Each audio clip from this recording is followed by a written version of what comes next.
All right, welcome back to the iWealth podcast. Today we're going to talk about Q4 2023. I'm with Shawn Pomeroy, and Shawn's an investment advisor, a great investment advisor in Waseca, Minnesota, in our iWealth team. And Shawn, we talk a lot about what happened last year when it comes to markets and things like that.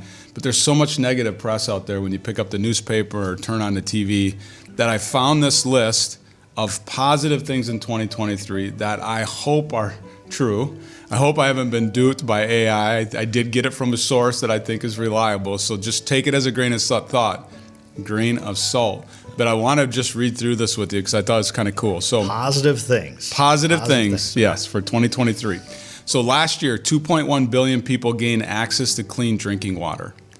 90% of people in the world have electricity. That's crazy to think because you just think about other third world countries. Child mortality is at an all-time low. A white rhino returns to the Congo. They didn't even know anything about a white rhino. New malaria vaccine was approved. U.S. cancer death rates are down 33% since 1991. And to me, that's the number one thing that struck me because on my prayer list, there's like 6 people and they're all dealing with cancer right now. So yeah, cancer death rates down 33% since 1991. Brain implant helped a paralyzed man walk. Wild tiger numbers increase in India and Bruan. China reopened borders after 3 years. World largest solar farm activated in Saudi Arabia. Makes sense to probably have some sun over there. Nuclear fusion breakthrough in U.S. Scientists discover plastic-eating microbes. Not sure how that exactly applies. But Take the bottles out of the ocean. Maybe so. And then the first asteroid samples returned from an asteroid 60 miles away in 2023. So those are all positive things. Again, you can check my facts on that. They could be wrong, but those are what I had come up with. But I thought it was kind of interesting just to set it on a positive note. Also on a positive note is the market. I mean, the market was up last year, coming off of 2022. I mean, 2022, I don't remember the numbers, but we were negative numbers both in bonds and stocks, weren't we? Yeah, and that was the surprising thing, I think, to a lot of people, was in both areas, bonds and stocks. Yeah, 1976, worst year in bonds, in 2022. In 2023, we had a reversal. We had the Dow was up, for the last quarter of 2023, the Dow was up 12. That's 30 stocks. The S&P 500 stocks was up 11, and the NASDAQ was up 13 over the last quarter. Year to date, technology stocks were up 57%. So last year, tech ruled the roost.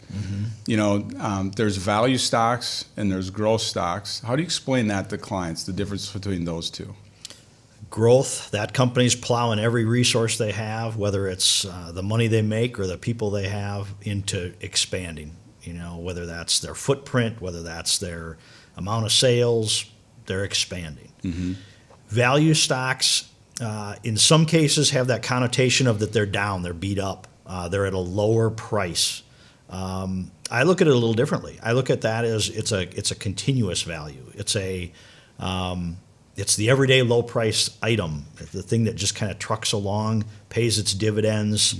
It's maybe, again, instead of putting all effort on growth, it's putting more effort on just sustaining itself. And if they're paying a dividend, they're making money. Correct. Some of these growth stocks aren't making money, but their stocks are going up. And so those growth stocks were up 57, and you and I have been around long enough to know that things rotate. Value will be back in vogue at some point, but growth had its day again last year. But what's really interesting is if you look at the equal weight of the S&P 500, it's just 13%, not 57%. Small stocks were up 17%, they had a great year last year, and gold was up 7%. The Fed, let's talk about the Fed for a second. We've seen historical amount of raises, and they had a pivot. Roughly this fall? Yeah, I'd say at least more conversation from the Fed getting us ready to hear the idea that they might pause. They were starting to interject more of that comment into it. And of course, let's call it the markets leap right to, what happens after a pause? Got to drop. Right. Maybe a little soon.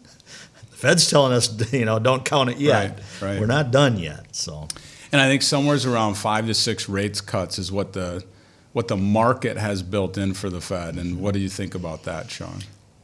I think that's probably aggressive. I don't, personally, when I go to buy something, I'm not seeing prices down. Maybe they just stay level. I don't think that necessarily equates the Fed lowering rates to try and give me more money to go out and buy more stuff. I think it's a little overkill on what. Some of the economists that we follow are predicting that they think that the market might be a little ahead of itself on how many cuts. They definitely think cuts are coming next year, but maybe it's 3 or 4 and not 5 or 6. I guess. Yep. You and I we'll don't get to know. 5 or 6 sooner or later. Yeah, right? exactly. Yeah. And you and I don't know that either. We're just, but so we'll see. And if that means they're too optimistic, that also then bleeds into a couple of the people that we follow think that a recession could happen Q1 of this year. But they're also saying that it could be a blip, right? The recession they don't think is going to be all that hard. When it comes to this year. So, we'll see where that goes and if that materializes. But we had a really big run up to the end of the year. And then the first week of this year, we saw negatives. Do you got a theory around that or some thoughts around the? Yeah, I do. I was kind of watching the last week of December and waiting for a shoe to fall. Waiting for a whole bunch of gains to be taken off the table and maybe, not a correction, but at least a stop and think moment. It didn't happen. We sailed through. Maybe everybody was on vacation and forgot about it. You hit that first week of the year, and I think some of those people were maybe putting off some of those sales. Yeah. They didn't want to take the gains in 2023. You roll them over into 2024, and you take your RMD right away, or you maybe take that taxable gain early because you got the whole rest of the year to kind of work it out if you need to. Yeah, and I think the other thing is just the rebalancing of 401ks. Correct. And pensions. These target date funds and things like that. I think as those things rebalance, I think you also have some natural built-in sales that happen. And so I think as we sit here today, I think the market's pretty flat. I think we've it's been down, but then back up again. Year to date, it's been flat.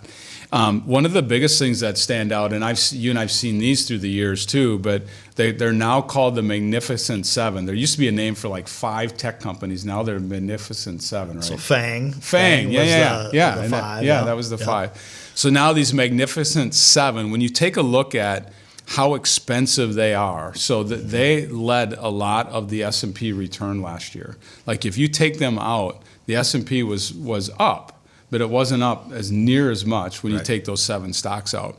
And so the price to earnings ratio, that means how expensive stocks are. The way I always look at this is if you had a grocery store and the grocery store made $100,000 of profit this year, and you were going to buy the grocery store, you're going to walk in and you were going to buy it and operate it, what would you pay for that grocery store? And historically, the market is around 14 or 15 times. So you'd pay $1.4, $1.5 million for the grocery store to get that $100,000 of profit.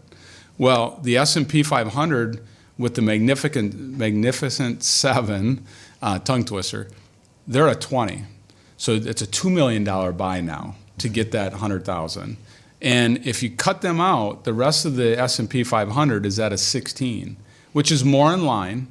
But those ratios are getting up there a little bit, which means that stocks could be a little bit expensive right now. Would you agree with that?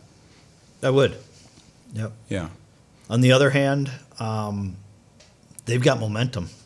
They're on the top of everybody's list of things they're watching, and so it would continue to appear that expensive is relative to how many people still want to buy it. Yeah, for sure. One last thing when it comes to, price to earnings ratios and things, I go back to the Fed, and we got to be careful what we wish for. So everybody's been waiting for the Fed to stop raising rates.